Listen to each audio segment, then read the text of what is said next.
नमः शिवाय। हर हर महादेव शंभो। या देवी सर्वभूतेषु महाशक्तिरूपेण संस्थिता। नमस्तस्यै नमस्तस्यै नमस्तस्यै नमो नमः। जय माता दी मित्रों, कैसे हैं आप सब। शिव शुक्तोहम चैनल पे आप लोग का हार्दिक स्वागत है। चैनल पे यदि नए हैं तो विनम्रता से निवेदन करूंगा कि चैनल को सब्सक्राइब कर लें ताकि हमारे द्वारा बनाई हुई कोई भी वीडियो सबसे पहले आपको प्राप्त हो। वीडियो में दिखाई जाने वाली जानकारी यदि आपको अच्छी लगे तो ज़रूर लाइक करें, शेयर करें, सब्सक्राइब करें, क्योंकि जब चैनल को आप सब्सक्राइब रखते हैं, जो अकस्मात हमारे द्वारा वीडियो बनाई जाती है, भगवान शिव की माँ की कृपा जब प्राप्त हो जाती है, कोई जानकारी प्राप्त हो जाती है, तो सबसे पहले उसको अकस्मात ही चैनल पर डाला जाता है। चैनल को आप सब्सक्राइब रखते हैं तो सबसे पहले आपको वीडियो प्राप्त हो जाती है। शिव शक्तो हम चैनल पे और भी बहुत सारी ज्ञानवर्धक वीडियोस हैं जिनके भी ज्ञान का लाभ आप लोग ले सकते हैं। और बसंत पंचमी की आप सब लोगों को हार्दिक शुभकामनाएं। लेकिन थोड़ा सा इस बार जो है थोड़ी सी कैलकुलेशन कई लोगों की मिसमैच भी हो रही थी, क्योंकि तिथि जो है पंचमी वो क्षय हो रही थी, लेकिन बहुत सारे लोग हैं जो खाली ब्रह्म मुहूर्त में 1 घंटा मिल रहा है सिर्फ स्नान करने के लिए जो महाकुंभ में, उसी को ही अगले दिन की तरफ खींच ले रहे हैं। तो बहुत बड़ा एक अलग चर्चा का विषय है। लेकिन हम आज बात कर रहे हैं गुप्त नवरात्रि की। आप लोग को हार्दिक शुभकामनाएं फिर से, जो भी सारे साधक हैं जो माँ की चाहे 10 महाविद्याओं की पूजा कर रहे हैं, चाहे माँ के सात्विक स्वरूप का पूजा कर रहे हैं, चाहे भगवती की किसी भी तरह से सेवा कर रहे हैं, कोई भोजन के द्वारा किसी की सेवा कर रहा है, तो उन लोगों को हार्दिक शुभकामनाएं। और जब आपकी भावना अच्छी होगी तो माँ ज़रूर आपको अच्छा मार्ग दिखाएंगे और फिर उस अच्छे मार्ग के द्वारा ही आपको अच्छे फल की प्राप्ति होगी। हम जो है आज बात करें, वैसे तो क्योंकि पंचमी तिथि क्षय होने की वजह से चौथी और पांचवी कई लोग महाविद्याओं की भी साधना एक साथ कर रहे होंगे, लेकिन आज हम सिर्फ एक एक करके ही महाविद्याओं के बारे में आगे बढ़ेंगे। चौथी महाविद्या के बारे में बात करें, माँ भुवनेश्वरी के बारे में। और तभी मैं बार बार कहता हूँ कि पहले भी चर्चाएं हो चुकी हैं चैनल के ऊपर। पहली महाविद्या माँ काली, माँ तारा, माँ षोडशी, इनके बारे में वीडियोस उपलब्ध हैं। पहले भी बहुत बार बात चर्चा कर चुका हूँ, लेकिन माँ की महिमा इतनी निराली है कि जितनी ही बात करो उतनी कम है। बार बार बात करो तो एक अलग ऊर्जा महसूस होती है, एक जुड़ाव जो है भक्तों को महसूस होता है। और आज बात कर रहे हैं माँ भुवनेश्वरी की, जो धीरे धीरे माँ की साधनों में आगे बढ़ रहे हैं।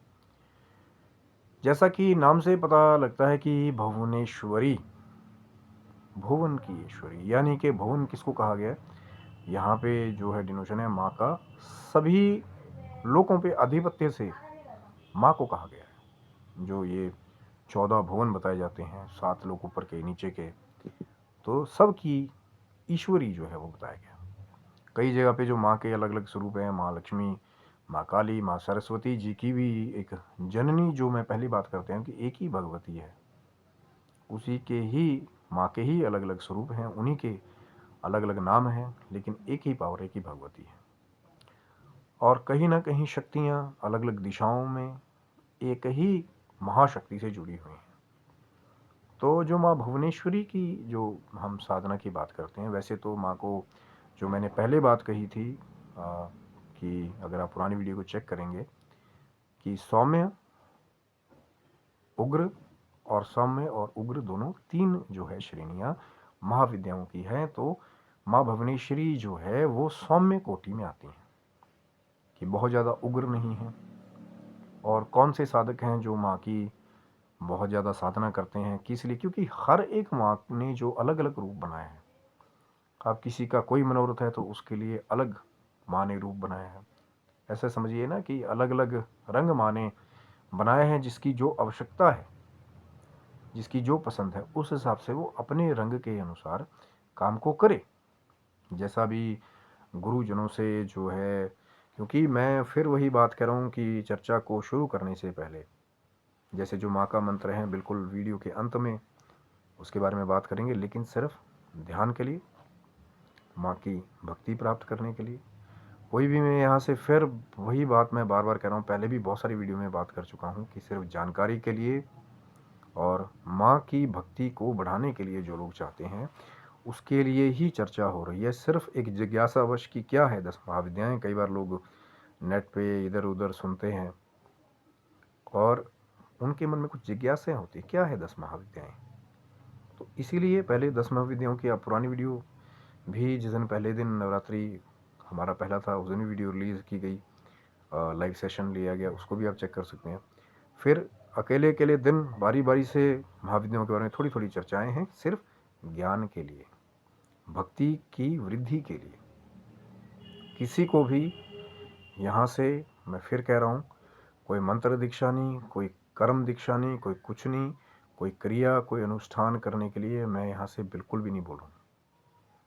बहुत सारे लोग जो है इसी चक्रों में, बहुत सारे हमारे जो नए साधक हैं, जो नए बच्चे हैं, आदि पचीजी बातें सुन लेते हैं। बहुत सारे लोग अपने पोर्टल से या चैनल से अधूरी जानकारियाँ दे करके, बिना सतर्क किए, बिना चेतावनी बताए, क्योंकि ये महाविद्याओं की साधना है।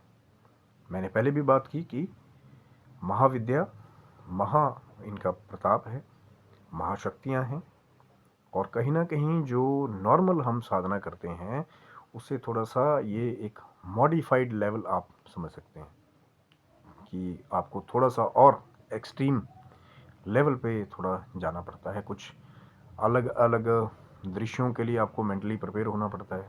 मैंने पहले ही बहुत बार बात की है कि अभी आप साधना कर रहे हैं, कई बार यूट्यूब को और अन्य इंटरनेट पोर्टल को खोल के देखेंगे तो बहुत सारे लोगों के ऐसे ऐसे डरावने एक्सपीरियंसेस भी हैं। मैं यहाँ पे उद्देश्य डराना नहीं है, उद्देश्य है कि अचानक चीज़ों के लिए तैयार रहना। अचानक से आप गहरे ध्यान में बैठे हो, अचानक से कुछ आवाज़ें आने लग जाएं, अचानक से आप कहीं जो है वो जा रहे हो, अचानक से कुछ दृश्य दिख जाए। अब कई बार तो ऐसे होता है ना, बहुत सारे गुरु क्या कहते हैं कि घर में जो है कई बार बहुत सारे जो साधक है मना कर देते हैं कि भैया घर में साधना को मत करना, किसी अकेले वीरान स्थान पे इसको जाके करना। अब आप चल पड़े हो किसी ऐसे स्थान के बारे में, हो सकता है कि जिससे आप चीज़ें ज्ञान प्राप्त करें उसी को अच्छी तरह ना जानते हो। भैया कोई इसमें ज़रूरी थोड़ी ना है कि कोई तांत्रिक या आपको तंत्र का ज्ञान दे तो वो सही आदमी ही हो, उसकी सही दिशा ही हो सकता है कि वही आपको भटका रहा हो। इसीलिए जान लेना, पहचान लेना बहुत ज़रूरी है कि कोई नकली आदमी तो नहीं है जो आपका लाभ उठा रहा है। कल को ऐसा नहीं हो कि किसी गलत जगह पे आपको ले जाए, किसी गलत क्रिया का आप शिकार हो जाए। डराने का बिल्कुल उद्देश्य नहीं है, लेकिन सतर्क करने का उद्देश्य है कि आपका बुरा ना हो, गलत स्थान पे आप ना जाएं, गलत समय पे आप ना रहें, आपका नुकसान ना हो जाए। जो आपके प्रियजन हैं, जो आपसे जुड़े हुए हैं, उनको भी आपकी वजह से कोई कष्ट प्राप्त ना हो। कई बार ऐसा होता है कि हम ऐसे स्थान पे चले जाते हैं जिसके बारे में पता नहीं होता, क्रिया के बारे में पता नहीं होता, और कोई ऐसी चीज़ लेकर के साथ में आ जाते हैं कि जो आगे चल करके आपका, एक तरह से बोलते हैं ना वो, कि कष्टप्रद बना देता है, आपकी ज़िंदगी को जीना हराम हो जाता है। कई बार ऐसी भी चीज़ें साथ में आती हैं। कई बार ऐसे भी इंसिडेंट्स पता लगे कि किसी गुरु ने, आगे नया कोई चेला था, उसको जानकारी नहीं दी, उसको मंत्र के द्वारा ये वो अपना काटा, आगे ट्रांसफ़र कर दिया। बहुत सारी ऐसी दूसरी भी क्रियाएं हैं, और वो भाई साहब का इतना नुकसान हुआ आगे चल करके कि कई बार बोलते थे कि यार कैसे पीछा छोड़ाऊँ, लेकिन कहीं ना कहीं वो अपनी जो कष्ट वो सहन कर रहे थे वो दूसरे को पास ऑन नहीं करना चाहते थे। वो होता है ना कि मैं तो देखो, मैं उनकी भी सपोर्ट नहीं करता कि जो चौराहे पे जाकर के अपना उतारो और वहाँ के रख करके आ जाओ, पता नहीं किसी का पाँव पड़े तो उसके ऊपर चला जाए। नहीं, वो परमानेंट सोल्यूशन नहीं है। और भी बहुत सारी चीज़ें हैं जिससे आप अपना रक्षण कर सकते हैं। तभी मैं बार बार कहता हूँ कि साधना करने से पहले कवच, आसन, नियम बहुत ज़रूरी है। अब ये नहीं है कि अनुष्ठान ले लिया और आपने संकल्प कर लिया और कुछ और करने लगे, बीच में छोड़ दिया, फिर रक्षा कैसे होगी। इसीलिए सावधानी बहुत ज़रूरी है। तो माँ भुवनेश्वरी का जो स्वरूप है, हम बात करते हैं माँ भुवनेश्वरी जी के स्वरूप के बारे में, तो जैसे भुवनों की ईश्वरी के बारे में बताया गया है, मदर गॉडेस, या जैसे जो पैदा करने वाली शक्ति और मारने वाली शक्ति भी चाहे सौम्य कोटि की बताया गया माँ भुवनेश्वरी को, लेकिन दोनों ही शक्तियाँ जो हैं वो बताई गई हैं। पैदा करने वाली शक्ति भी इनके पास है और जो बुराइयां हैं उनका नष्ट करने की शक्ति भी इनके पास है। और कहते हैं कि जो माँ के साधक हैं, माँ की आराधना करते हैं, मंत्र मैं वीडियो के अंत में बताऊंगा, बने रहिए, सिर्फ ध्यान करने के लिए, भक्ति करने के लिए। और जो माँ के भक्त कहते हैं कि एक अलग ही ऊर्जा उनकी आभा जो है चेहरे के आभा मंडल की, जैसे कोई सूर्य के जैसा चमकता हुआ तेज, इतनी वृद्धि भी कई बार हो जाती है। अब ये साधनाओं के अलग अलग लेवल पे डिपेंड करता है। एक आदमी एक माला करता है तो उसका अलग प्रभाव होगा, कई 11 माला करते हैं अलग प्रभाव होगा, एक आदमी 1 घंटे के लिए बैठ रहा है उसका अलग प्रभाव होगा, कोई 10 घंटे के लिए बैठ रहा है अलग प्रभाव होगा, कई 9 दिनों के लिए बैठ रहा है उसका अलग प्रभाव होगा, कई रोज ही उनकी साधना कर रहा है वो अलग प्रभाव होगा। तो अलग अलग जो क्वांटिटी है उसके हिसाब से अलग अलग तेज होगा। अब किसी ने 1 माला की बोले महाराज यार अगले का तो वो भी वही साधना कर रहा है, तेज बहुत ज़्यादा है। हो सकता है भैया आप 1 माला कर रहे हैं, वो 100 माला करके बैठा हो, वो 1000 माला करके बैठा हो, वो 1.25 लाख करके बैठा हो, आप नहीं जानते ना। तो वही तो बात है कि तेज को छुपाया नहीं जाता मेरे भाई, कुछ कर रहे होगे तो यही तो असली और नकली संत की पहचान है। कहीं ना कहीं वो ज्ञान में वो बात झलक आती है, कहीं ना कहीं वो शक्ति की झलक आपको लगेगी, कुछ है इसके पास। नहीं तो नकली कितनी देर तक बात करेगा, पर्चा लेकर के पढ़ ले कोई, कितनी देर तक बताएगा आपको, कभी भी तो जबान लड़खड़ाएगी जब उसके बारे में प्रैक्टिकल नॉलेज नहीं होगी, कभी कुछ किया ही नहीं होगा। लेकिन जब कोई अपना आत्म साक्षात्कार बताता है, अपना एक्सपीरियंस बताता है, तो उसमें एक अलग ही फ्लो आपको अपना पता लग जाएगा कि हाँ भैया कुछ किया हुआ है इन्होंने, तभी हमारे को बता रहे हैं। इसीलिए माँ की कृपा होती है, वैसे तो पूरा किसी का नहीं हो सकता, माँ से बड़ा कोई भी नहीं है। कोई कितने अपने आप को तांत्रिक साधक कुछ भी कह ले, लेकिन जो बच्चा बन के रहते हैं वो माँ की कृपा के पात्र बने रहते हैं, उनका हर जगह लाभ ही लाभ होता है। लेकिन जब जरा सा अपने आप को साधक बताने लगे, हम साधक हैं, हम तांत्रिक हैं, बस वहीं पे ही जहाँ अहंकार की जरा सी बूंद गिरी आपके भक्ति के धरातल पे, तो वहीं से फिर कई बार डाउनफॉल होना शुरू हो जाता है। ये समझो कि माँ कर रही है, माँ ही देने वाली है, माँ ही बनाने वाली, और माँ ही अगर बुरा करोगे, किसी निर्दोष का दोष करोगे, तो माँ ही फिर आपको भी पलटा देगी। इसके लिए भी आप लोग तैयार रहें। अब जो बात है कि माँ भुवनेश्वरी की सौम्य कोटि होने के साथ साथ जिन लोगों को पुत्र रत्न की प्राप्ति नहीं होती कई बार, तो वो भी माँ भुवनेश्वरी की साधना को ज़्यादा करते हुए पाए जाते हैं। जो मंत्र है वो वीडियो के अंत में आपको पता लगेगा। भक्ति के लिए माँ को अर्जी लगाइए। मैं बार बार वही बात करता हूँ कि अगर नहीं भी 10 महाविद्याओं के आप मार्ग से जा रहे हैं, आप अभी नए साधक हैं, नई नई साधना प्रारंभ की है, ठीक है, आपके मन में इच्छा है माँ भगवती की आराधना करने की, तो पहले नवार्ण मंत्र की साधना में हर बार कहता हूँ ओम ऐं ह्रीं क्लीं चामुंडाय विचे, ऐम या ऐंग, अब इसके बारे में पहले बहुत सारी वीडियो में बात कर चुका हूँ कि उच्चारण जो गुरु के द्वारा आपको प्राप्त हो जाए, गुरुमुख से जैसा प्राप्त हो जाए। हो सकता है उसने उसी को ही साध कर रखा हो, जिस ध्वनि के प्रारूप के द्वारा आपको प्राप्त हो रहा, उसमें फिर संशय नहीं करना है। जो गुरु ने दे दिया चुपचाप उसको करते रहो। ये नहीं सोचना कि पता नहीं गुरु जी, अब मेरे तो जी साथ वाले 10 लोग मैं सुनता हूँ एम एम कर रहे हैं, मेरे को एंग दे दिया गुरु जी ने। हो सकता है कि एंग ही ज़्यादा प्रभावी हो। सारे रहस्य सबके आगे एकदम नहीं प्रकट किए जाते ना, बस गुरु ने कह दिया, गुरु आज्ञा मान करके लग जाइए, उसमें संशय मत कीजिए। क्या पता कौन सा रहस्यमय खजाना आपका इंतजार कर रहा हो। लेकिन जो अपने गुरु की ही बातों पे संशय करने लग जाते हैं, आप कैलकुलेशन है ये वो यहाँ वहाँ किंतु परंतु करने लग जाते हैं, तो फिर वो विश्वास, वो ऊर्जा नहीं रहेगी जो एक मंत्र को बड़ी तीव्र गति से जागृत करती है। और माँ भुवनेश्वरी के जो आराधक है, साधक है, कहीं ना कहीं जब उनको संतान की प्राप्ति होगी, कहीं ना कहीं जब उनके तेज में वृद्धि होगी, तो खुशहाली, वंश वृद्धि अपने आप ही मुमकिन है। इसलिए तो मैं कह रहा हूँ कि हर जगह ज़रूरी नहीं है कि 10 महाविद्याओं को लोगों का बुरा करने के लिए ही साधना की जा रही है।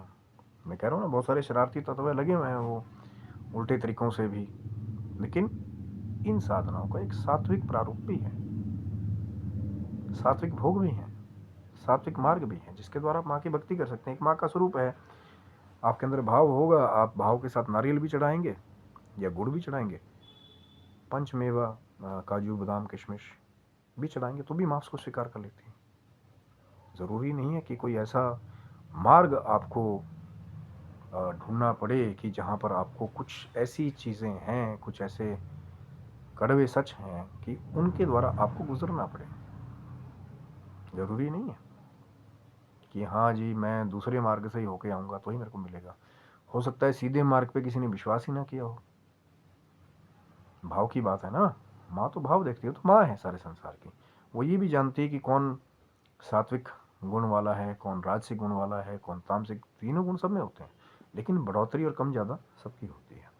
पर वही बात बार बार कह रहा हूँ कि सात्विक मार्ग को आप अख्तियार करेंगे, चाहे 10 महाविद्याओं की बात ले लें, चाहे कोई भी शक्ति आराधना की बात ले लें, शिव आराधना की बात ले लें, कोई तांत्रिक मंत्र की बात ले लें, और सबसे बड़ी चीज़ होती है कि ज्ञान का होना, कि जहाँ हम जा रहे हैं, जिसकी भी हम साधना कर रहे हैं, क्या उसका प्रारूप है, उसको जान लेना बहुत ज़रूरी है।